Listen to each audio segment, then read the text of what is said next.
Do you ever wonder why certain companies are able to get their team to follow their leadership principles, it seems like effortlessly, and others just can't? Let me give you my insight based upon my experience at a couple different companies, and then based on my experience building my own company. Now, I'll bet you already know what my answer is going to be. Part of it all comes back to team. If you have a great team, it's much easier to do any of these things in terms of leadership concepts, what have you.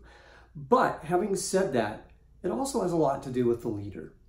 And let me give you the contrast between two companies that I worked with. One, Maxim, who had a really strong leader in the CEO there, the late Jack Gifford.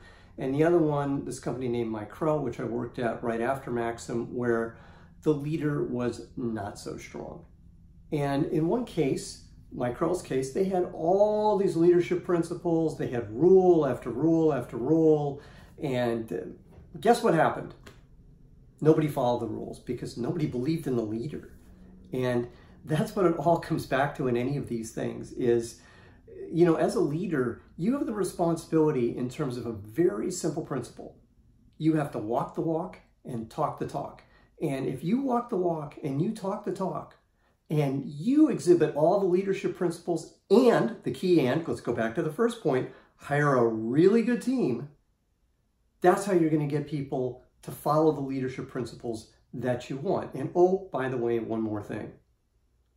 To have really good leadership principles, you can't just tell your team, these are our leadership principles and this is what you're going to do. That's what Mike Krell did. No. There has to be a feedback loop between you and your team. It's all about culture. And if you have the right culture and the right team and you're working together, that's how you're going to get people to follow what you want them to do.